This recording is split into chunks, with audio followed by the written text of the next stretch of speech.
Hi, welcome to our little corner of the internet. This is a tutorial. In this video, it's a tutorial by Andy and Becky Ourant of the Village Doll Shop in Pennsylvania, and they are showing us how to peg string an all bisque doll. This is something we get asked a lot. They filmed this tutorial for us back in March of 2021, and we are unleashing it for everyone in the world to gain knowledge and to learn how to do these things at home. So we hope you enjoy it. Thank you so much, Andy and Becky, and stay tuned for our loop stringing tutorial, not ours, their loop stringing tutorial that is coming in another video from Andy and Becky. Thank you guys so much. We hope you enjoy it. Bye. Welcome to Virtual Doll Convention. I'd like to welcome you to the Village Doll Shop. Becky and I are here at the shop today. Becky's running the camera. You want to say hi, Becky? Hi, everyone. I'm Andy. We're going to do a video today about stringing all bisques. Now, it's going to be a two-part program. Today, we're going to cover peg stringing. So everything that Becky buys, she somehow seems to buy it in pieces or falling apart. And it's my job to make sure that when we sell them, all the parts are together and tight and working and the dolls are in good order. So over the years, I've learned lots of different tips and ways of stringing dolls and all bisque dolls. They're two completely different schools, and I think sometimes all bisque dolls intimidate people, especially peg stringing. But if you know a few little techniques and have the right tools, it goes pretty easy. So let's start with sort of a basic. You want me to come in closer? Yep, coming in closer. We'll show you what one looks like in pieces. And we have this, what is this, a Sonnenberg sort of type. Well, you asked me for something with a bald head. Bald head. So a lot of times Simon and Halbigs have bald heads, so I chose to do one with a bald head. Most of the time, they're kid lined in the neck socket, and there's usually either kid on the limb or kid on the torso. And a lot of times the kid's missing, so it has to be refashioned. Now, I've already put the kid on this one, but I have this torso here to show you just one little way of doing kid. So what we do is we buy old white kid gloves that are used. It's very nice, pliable, thin, old leather. And I just, use an X-Acto knife and I cut out the shapes. And one of the important things, because you don't want a socket head to be bisque on bisque, you try to avoid that. In the factories originally lined these neck sockets, so that's what we do here. So I've cut this strip to the right size. One of the ways that you can measure for it, I use a dowel and sort of find the right size, and then I wrap the leather around and I cut it. So that's how I do that.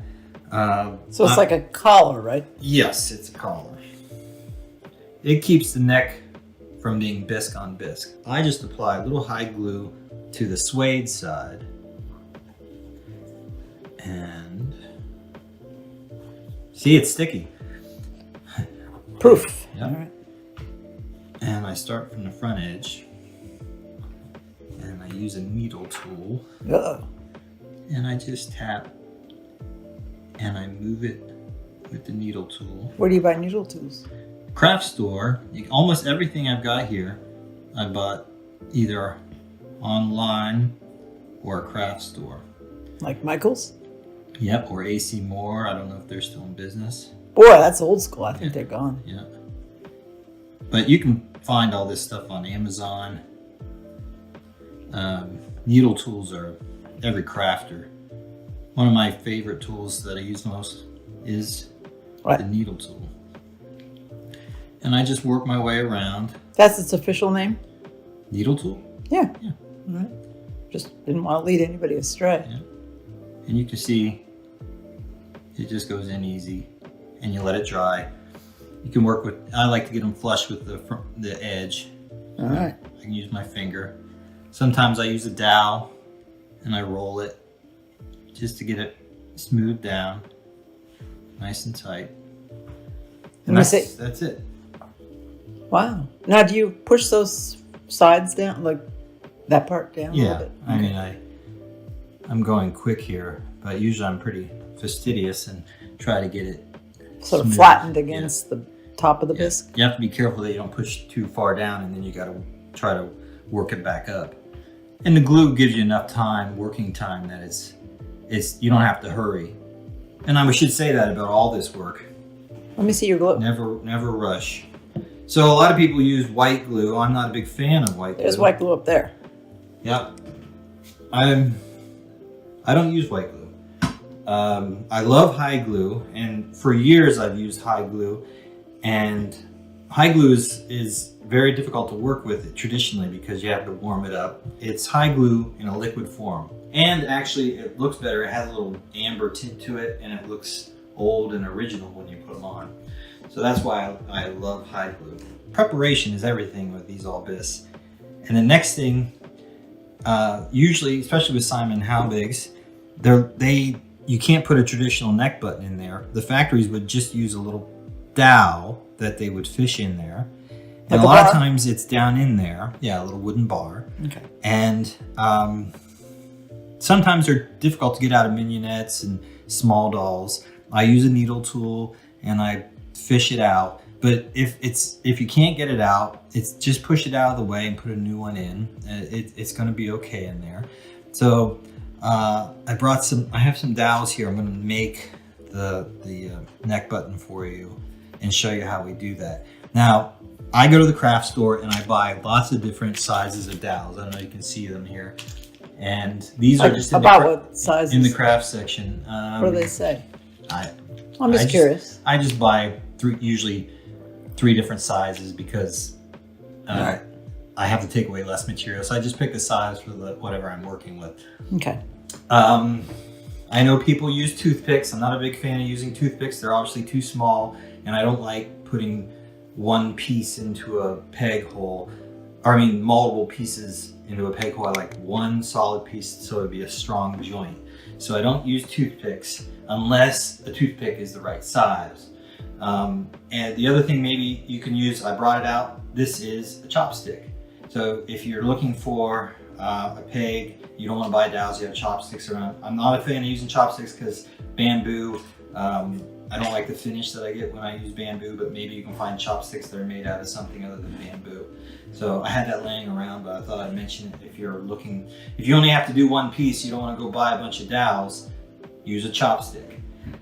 So, I use an X-Acto knife a lot, and I also use a carving knife. I have the originals that are usually in here are square, so I like to cut them square. So I'll just trim down a dowel, and then I need to know how big it needs to be in there because it has to wedge in there. So for the sake of this, I usually just eyeball it, but I will mark it with a pencil. That's what I'm thinking about. Let me just trim up that in a little. Don't want to cut myself on camera. Well, you have a red surface, so we won't know. So I see there's our mark. Is that why you did that? And well, I wanted it to be square all the way. No. I meant you have a red plastic. That's just the cutting board. It's because it's small. I like to have it. I can move it around the workshop.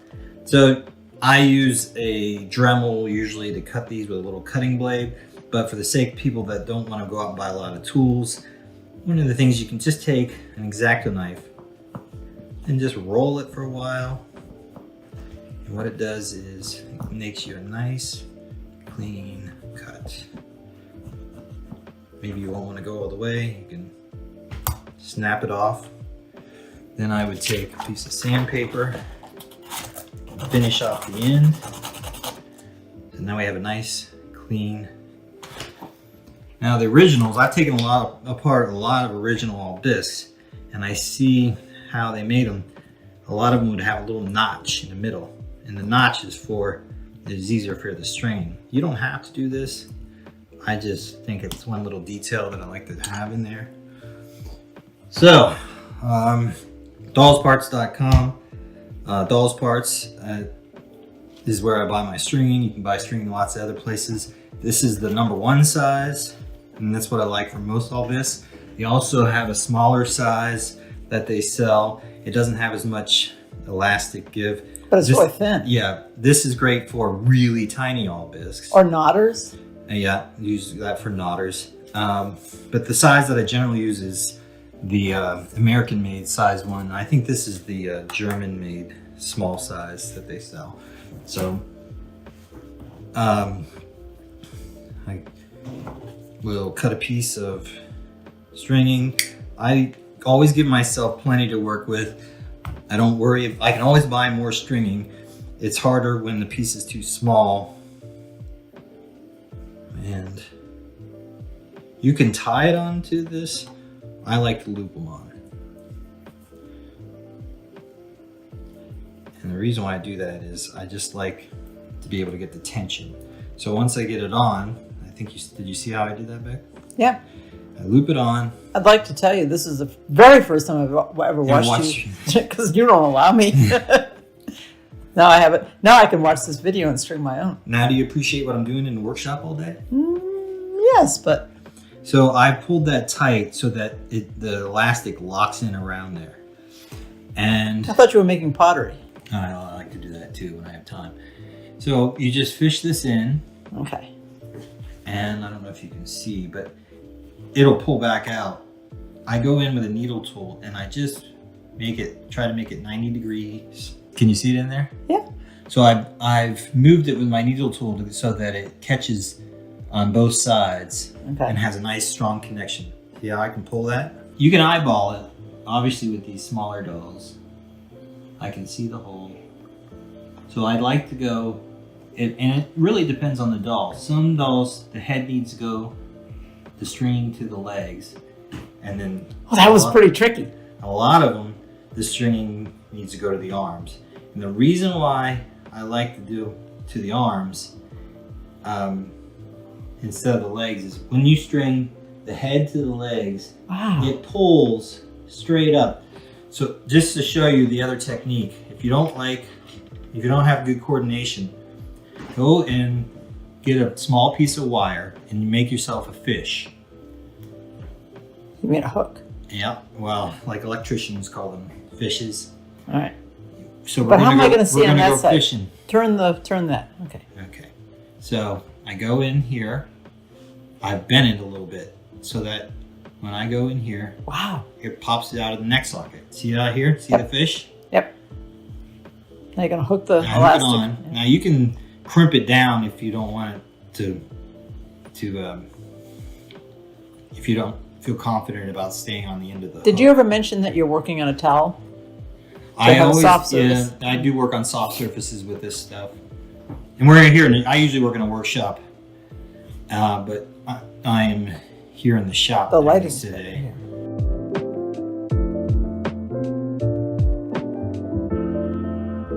So, I've got them in Hemostats. I bought these at a flea market, surplus from medical. I brought a couple different ones. But you can buy these online. You can buy them online. You don't need to spend a lot on Hemostats, but they're a great tool in repairing dolls. These large ones are for bigger dolls, obviously. Now you get this big long size for doing compo bodies dolls. Now the All Bisque, I buy these little ones that have the smaller area. Okay, like smaller grips. Yeah. And fly fishing shops and other hobby places have these, but you can order them online. So I don't want to put all the tension that the elastic will give me right away. So I just go a little bit to get one side started. Then I go over to the other side. And this one's curved. I brought that one just to show you that you can buy them with curve. And I add a little tension. Then I'll go back. Now, I don't like to make them as tight as possible. I would say it's about 90 to 95% of the tension into it. You don't want to lose all bisque. But you don't want to so tightly strung it. It's sort of a Goldilocks situation. It's not halfway. It's and you have to judge it for yourself. You got to remember that once you put the arms on, it's going to loosen up a little bit. Okay. So you have to just sort of make it a tiny bit tighter than you want it to be. Okay. So I've pre-made the peg on this one, but I'm going to show you how I make pegs. And a lot of this is just spending time making the parts. So before I do that, usually you're going to have to get the old peg out. And everybody has their own way and philosophy. Most people, the old timers that I always talked to when I first was starting to learn this, said, "Oh, just soak them out." Well, when I soaked them out, the wood pegs would swell, and then I'd have to dig it out, and it was a big Could pain. cause chips. And I started thinking about it. Well, what if I heat it up? And I warn you, do not heat the bisque with a hairdryer and get it too hot. You're going to crack the bisque with the thermal shock. But what I do personally is I use one of those creme brulee torches, and I heat up the end of my pointer tool to where it's red hot, and I go from the back, not the front. I go from the back because you want to protect this front edge. This is why you don't let me in your workshop. Yep, and I literally burn out those old wood pegs. But you can. My mother always soaked them out. Sometimes they push out. Sometimes when you're soaking them out, they swell, and you have to end up digging them out. And if you're digging out from this front, you're more apt to get a chip there. So my way, knock on wood, I have put very few chips into the string holes. So to make a nice peg, I just trim down my dowel to a point. Now, I thought about this for people who don't want to use knives. You can use a pencil sharpener and create more of a bevel. And then I smooth mine out with my Dremel. Oh man, it's like a dentist. Oh. So you don't want a short peg. You want it to go a little bit long enough that the stringing is coming through the hole, and it's much easier to be able to insert it. To measure, I just run it in there a little bit, and it gives me a line that I can see. Now you may want to mark it with a pencil. I can see where it was. I take my X-Acto. Now, because the piece of elastic is coming through the hole, it's going to fill part of that hole with the peg. So the peg you don't want it to be the same size as the hole. You want it to be a little bit smaller. And that'll compensate for the elastic. So I scored it. I knocked it off of there, and then I smooth out the top, and then I will check the fit. And it sits down, it's not flush, it sits down a little bit. And that's what I want, because when the stringing's in there, it's going to fill that section of the hole. And we're trying to get a peg that is flush with the arm. Understand, Beck? Oh, I understand. So this is actually, I always love this part because I know I'm close to being done. It's the easy part. We've stretched out our elastic. We put this in here. I take my needle tool. Yeah. And I take a little bit of high glue. Okay. And I just put it in the hole and fill it with that liquid high glue. And that's going to help hold our peg. Now I pull the string a little tight at that point because when I'm putting the peg in, the elastic will help hold it as it comes back. If you leave it loose, you're just pushing the peg in and you're not getting any of the benefit of the elastic. You understand? So it's the elastic and the peg. Yeah. So now I've started to put the peg in, and I take a dowel. I like to use wood at this point so that I'm not putting any metal on the bisque. And I push it down. I got my finger underneath there. I'm supporting it. I push it down flush, and it's nice and tight. I remove my hemostat. I check my tension. It's good. That looks good. Yep. And then you can use scissors, but somehow my scissors always disappear off my workbench. I wonder how that happens. So Becky won't steal clippers because she doesn't know what to do with these. So I use these. I'm not allowed to have an X-Acto. So. I pull it a little bit tight and I clip right at the tip. Can you see that? Wow. Awesome. But you have to do that 4 times. Oh, So you put this in. oh, this really shows well. Yeah. So I take and put a little hide glue. Mm-hmm. Peg. I get it in there. Pull that a little bit. All right. Get my finger under there. Support it. Take a wooden dowel. Push it till it's nice and snug. And because I've cut it correctly, it's flush. I mean, you have to get these snug. If you took and started putting in a million toothpicks to hold it all together, it doesn't work. You want a nice solid piece in there. So remove the hemostat. You can let them wait to dry, but I found that if I get a nice perfect fit, that's what I was going to ask you. Why you're not waiting? Because I've gotten such a perfect fit, right. it stays that way. I start the first one not on the body. So I usually start with her right leg. Okay. Put a little glue in. I've pre-made my peg. There. Hey, is now a good time to mention that we're not members of Facebook? Oh yeah, that's a good thing. So if you have comments about this program, you can reach us through our Ruby Lane shop, Becky's back room, if you want to ask any questions or I'm sure Rachel will post our We don't have email. a Facebook page, so we're not going to answer any comments about this, but you can contact us if you have questions. You can also email us, Ourant, that's our last name, @me.com. So you've got the 2 holes here.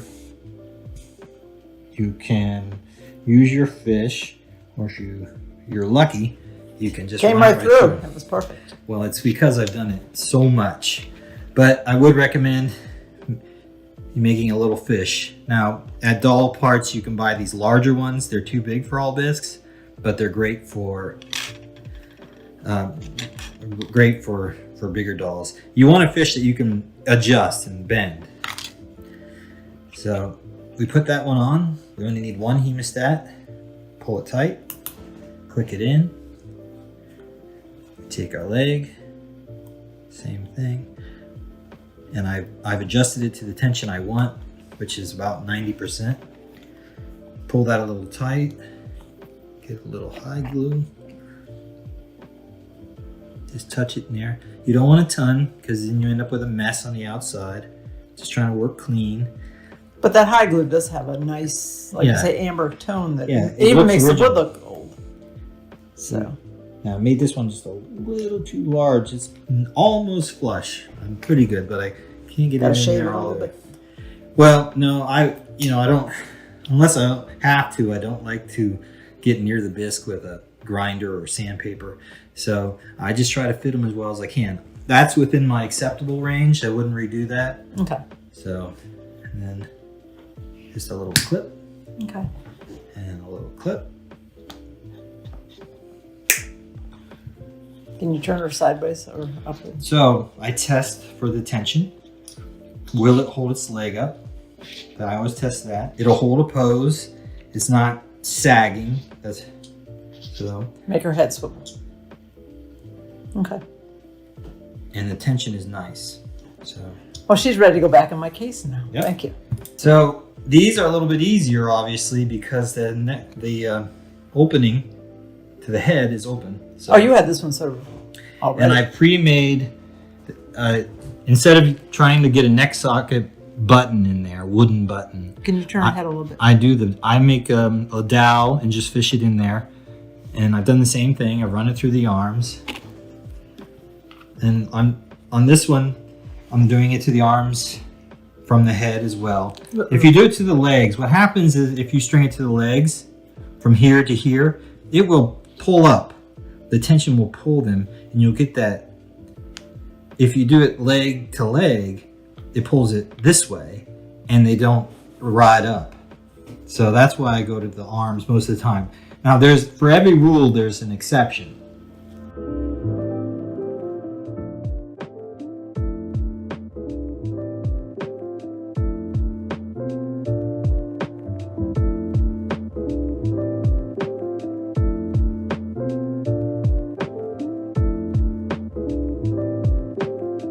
Because it's all bisque, you have to be very careful. Did you stand her up? Arm, head swivels good. Leg holds. Nice. So, and after you do a few thousand like I have, Yeah, it's pretty easy. few. Just go slow, make the parts. Just get it everything lined with kid. Make your pegs. Have all your tools ready. And remember, let the hemostats do the job that they're there for. Don't have your husband holding one end of the stringing while you're trying to put the peg in. You can't really wrestle them. Yeah. Go and invest in hemostats. Get a glue that you're comfortable with. I like high glue, but you can use white glue. I wouldn't use rubber or hot glue or any of that. You can make a fish out of just thin wire like this, or you can get thicker wire. You can buy a lot of the stuff that I showed you today at Doll's Parts and at craft stores. So we're going to do part 2 of this later on. It's loop stringing. It'll go much quicker. It'll go a lot faster. I hope you've enjoyed peg stringing of German all Bisque dolls. Let me zoom in on her. Let me show you both of them. Like my 2 little trophies. Yeah. So enjoy the convention. Say goodbye, Becky. Goodbye. We'll see you in a few. Take care. Bye.